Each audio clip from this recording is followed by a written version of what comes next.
Good morning, ladies and gentlemen. I want to talk a little bit about the state of battery passports and why that is relevant to what we've been looking at over the last day and a half here.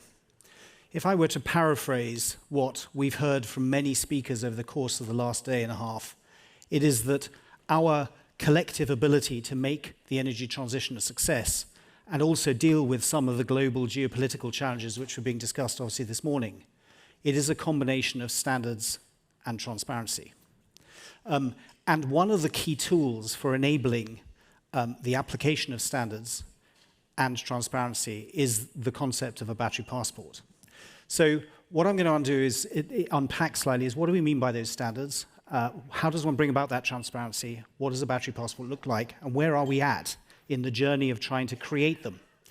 So just picking up from what the last speaker was talking about, 8 global supply chains account for something like 50% of global carbon emissions if you take the extraction, the manufacturing, and the logistics involved, and they include, obviously, the automotive sector. And if we're going to make the energy transition a success, we obviously have to find a way of tackling that supply chain opportunity. And that's why regulators in different geographies have placed requirements on the responsible and sustainable sourcing of critical minerals and their processing through the supply chain. Here in the US, of course, under the Inflation Reduction Act, we would like rocks, obviously, to come from free trade nations. We don't want any foreign entities of concern in our supply chain. We want enough of it done in the US.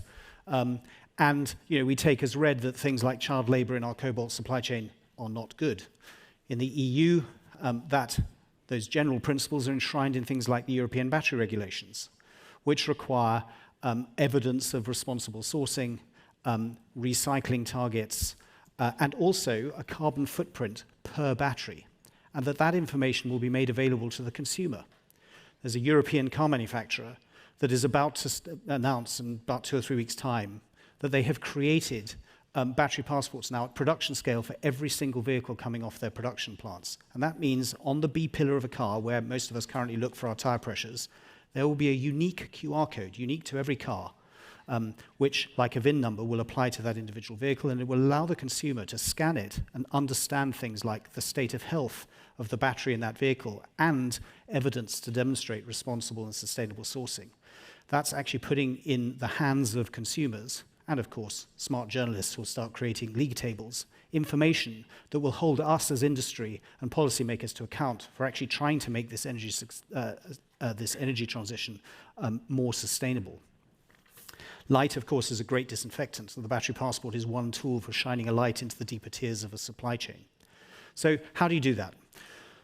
Well, to get traceability to tier N, you obviously start with the car manufacturer and impose that obligation for disclosure of information from all the way through the supply chain back to the source of raw materials, which can be artisanal mines or very large industrial mines. And the data is coming from production management systems, quality management systems, manufacturing execution systems directly. They're connecting at every one of those industrial steps already, goods in to start of production, through a process to end of production to goods out. And what traceability does, companies like mine, is stitch together that primary information coming from participants in the supply chain directly to be able to build, if you like, a digital thread that follows materials all the way through the supply chain. And ultimately, that information is aggregated at the downstream to enable, for example, auto manufacturers to manage what's going on in their supply chains. And a subset of that, of course, is then extracted as a basis for a digital product passport. By the way, I'm talking about battery passports. That's the first of a family of digital product passports that are coming. And the EU, for example, has already said that the next family of digital product passports will be coming to materials like steel and aluminium, also obviously used in the automotive industry as well as construction, as was mentioned by the previous speaker, but also to consumer electronics and textiles. And the aim is not just to demonstrate that virgin material has been effectively used, but also to give a product an identity in its life that is updated over time. In the case of a battery passport, that's things like battery health and also remanufacturing and whether or not something has been accident damaged. And then at the end of its first use, to follow that battery into a second life use, potentially, or into recycling as a basis for demonstrating the origin of the scrap that created the next generation of battery materials. And that's really important because there's a widely held view that without traceability of scrap, black mass, which is, of course, a pretty broad definition of this stuff that is the product of the first step of the recycling process, would be the way in which material that hasn't been responsibly sourced finds its way into the supply chain when recycled is obviously deemed to be good, in inverted commas. So that's how you get traceability, and then of course you can attribute to that, because you know who touched what when, information about inherited Scope 3 emissions, which is an apportionment of, for example, the Scope 1 and 2 emissions, or the energy use and the energy mix at each one of those participants in the supply chain. What I'm describing to you, as I said earlier, is not theoretical. It's starting to happen. All of the large US auto manufacturers are already on the journey to try and do this. Not because battery passports are specifically required here in the US yet, except possibly to underpin a 30D tax credit, because they all, of course, sell cars in Europe. And a single regulation like the European battery regulations has impacts on industry as a whole, because you don't want to have multiple different approaches to running your supply chain, even if you have different reporting requirements in different geographies. What I want to do now is show you, and we're going to put up a little video behind me in a second, show you what is it that comes together to create a battery passport, and what does it actually look like to the consumer. And although I've branded this as Acme cars, you can take whichever model of vehicle you drive and just in your mind put it on here.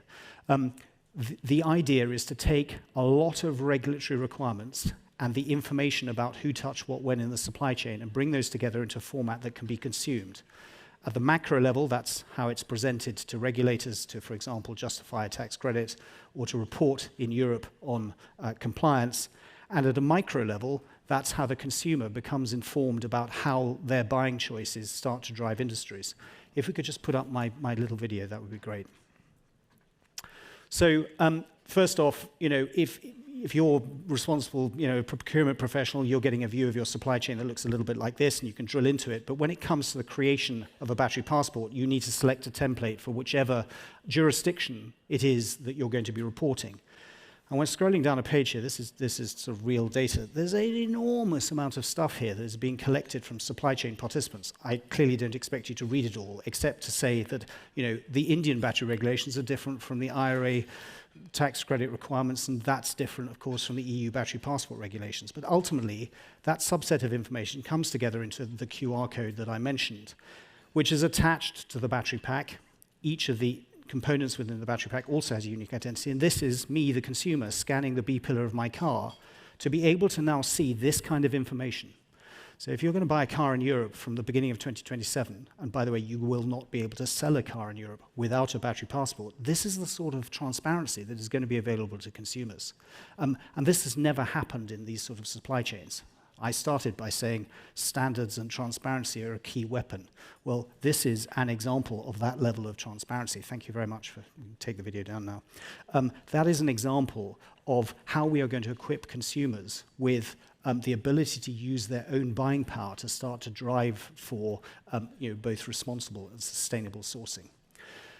Thank you very much for your attention. Really appreciate the opportunity to speak to you today. And this is coming to life in the next car that you will probably buy within the next year or two. Thank you very much indeed.